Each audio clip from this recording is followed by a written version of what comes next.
बाप नारळासारखा आहे हो, नारळासारखा.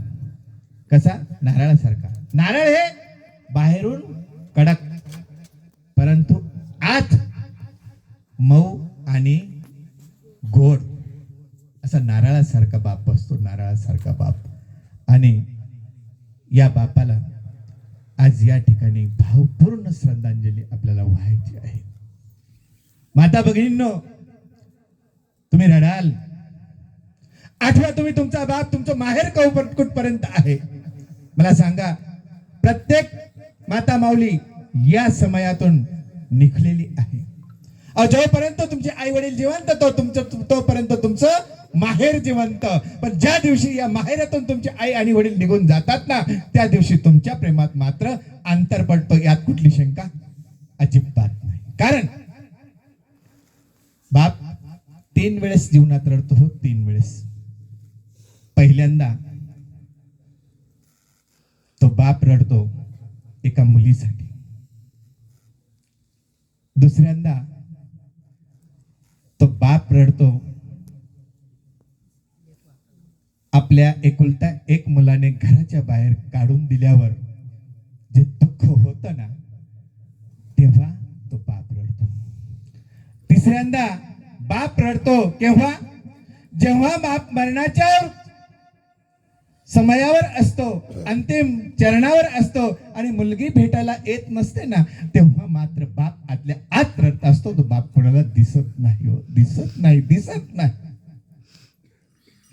अहो, लहानपणापासून जेव्हा मुलगी जन्म घेते ना, तेव्हापासून तो बाप त्या मुलीच्या लग्नासाठी 1-1 रुपया गोळा करत असतो. 1-1 रुपया गोळा करत असतो. लोकांच्या पाया पडतो, विनंती करतो. लग्नात ढाय मोकलून आई रडते. मुलाच्या लग्नात ढाय मोकलून आई रडते. आणि त्या बापाला जसं अंगणात फुलझाड लावलेलं असतं, ते कधी लहानचं मोठं होतं, त्याला फुलं येतात, त्या झाडाला फुलं येतात, हे तुम्हाला कळत नाही. त्याचप्रमाणे या बापाला जन्म घेतलेली मुलगी कधी मोठी होते आणि ती कधी माहेरी निघते हे या बापाला कळत नाही. अहो, लग्न लागतं, ब्रह्म अक्षदा पडते आणि त्या ठिकाणी जेव्हा ब्रह्म अष्टक चालत असतात, त्याच वेळेस हा बाप मात्र उभा असतो मंडपात. बाप उभा असतो, आई रडत असते, तुळशीला पाणी घालत असते. आणि तुळशीला पाणी घालत असताना या आईच्या डोळ्यात अश्रू येते. ही आई पदराने पुसते हो, पण बाप मात्र रडत नाही. कारण जर तो रडला तर तो खचून जाईल आणि सर्व त्या परिवारातील रडतील, म्हणून तो बाप रडत नाही. परंतु ब्रह्मा अक्षदा पडताच त्या ठिकाणी बापाचा हुंदका भरून येतो. हुंदका आणि बापाचा हुंदका भरून आल्यानंतर हा बाप मनातल्या मनात रडतो. अहो, ढसढसा रडणारी आई सर्वांना दिसते, परंतु तो मनातल्या मनात रडणारा बाप मात्र कुणाला दिसत नाही, कुणाला दिसत नाही. तो एका खांबाजवळ जातो आणि त्या मुलीची आठवण करतो आणि रडतो. तेव्हा त्या बापाला असं वाटतं की आजपर्यंत 20 वर्षापर्यंत मी सांभाळलेली परी आज उडून जात आहे, उडून जात आहे. म्हणून जीवनात माणसाला मुलगी हवी. मुलगी जर असली तर तुमच्या हातून कन्यादान होईल आणि कन्यादान हे सर्वात महादान आहे. एक कन्या जर दान केली, एक कन्यादान जर तुमच्या हातून घडलं तर एक पृथ्वी दाना इतकं फळ तुमच्या आयुष्यात तुम्हाला लाभतं. आणि एक मुलगा जेव्हा जन्माला येतो तेव्हा ह्या मुलाच्या जन्माने 21 पिढ्यांचा उद्धार होतो. किती? 21. परंतु याच ठिकाणी जर मुलीने जन्म घेतला तर किती? 42 पिढ्यांचा उद्धार होतो. किती? 42. पहिल्या अगोदरच्या 10, पुढच्या 10 आणि ज्या कुळात जन्म घेतलेला आहे ना, ती एक पिढी. आणि इकडचे 10 कुळ, तिकडचे पुढचे 10 कुळ आणि ज्या कुळात जन्म घेतलेला आहे ना, ते 2 कुळ, असे मिळून 42 कुळ. एक मुलगी 42 कुळांचा उद्धार करते. म्हणून मला 2च ओळी या ठिकाणी या बापाने जन्म दिलेल्या मुलीसाठी म्हणून सांगायच्या आहेत. लक्ष्मी स्वरूपी माझ्या घरात आलेली या मृत आत्म्याची, स्वर्गस्थ आत्म्याची मुलगी.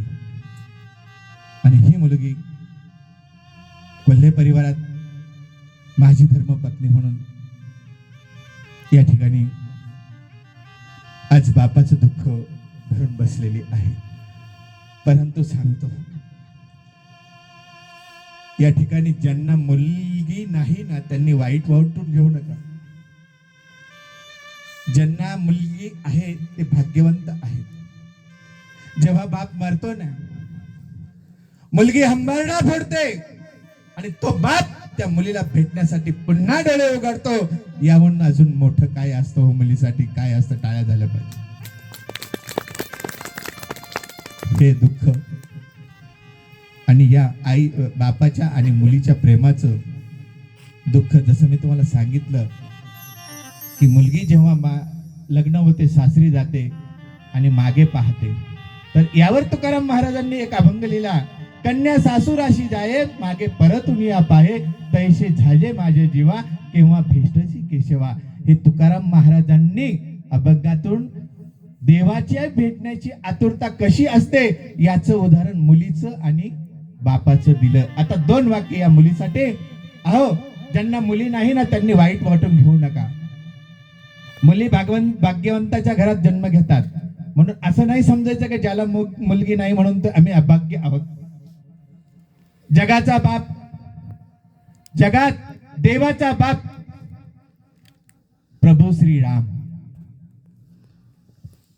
आणि माता सीता, त्या जगाच्या बापाला सुद्धा मुलगी नव्हती. कोणाला? दशरथाला. तुम्ही आम्ही कोण हो? म्हणून सांगतो की प्रत्येक मुलीच्या नशिबात बाप आहे. वाक्य नीट ऐका.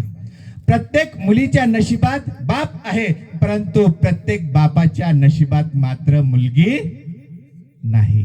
म्हणून दशरथाने जनक राजाचे पाय धरायला सुरुवात केली होती, परंतु जनक राजाने सांगितलं की नाही, तुमचा मान मोठा आहे. तेव्हा दशरथ राजांनी सांगितलं की जो दान करतो ना तो दाता असतो, आणि जो दान करतो तो देणारा मोठा असतो आणि घेणारा मात्र लहान असतो. मुलीची व्याख्या खूप मोठी आहे. माझ्याजवळ मुलीसाठी भरपूर कविता आहे, परंतु आज आपल्याला भजनाचा आनंद घ्यायचा आहे. म्हणून आता वेळ झालेली आहे एक सुंदर अशा भजनाची. तर घेऊन येत आहे साई भजन मंडळाची टीम आणि सर्व साथी. तर ऐकू या सुंदर अशा या भजनाला.